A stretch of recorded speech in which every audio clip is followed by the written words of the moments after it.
How to manage call history in Google Meet. Hello everybody.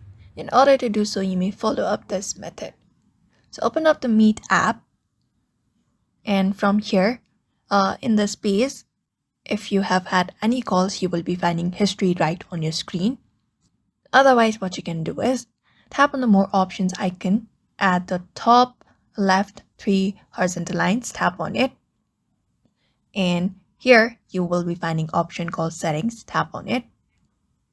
And from here, you may look for the history. Otherwise, at this section also, you should be finding a 3 dot. You can tap on it to view the more options and select view full history to see the call history for that contact.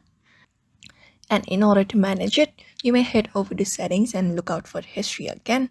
And you should be finding delete history, export history option. You can use this option in order to manage a call history in Google Meet. So that is it. That is how you manage your call history on Google Meet. So I hope this video was helpful, and thank you for watching this video.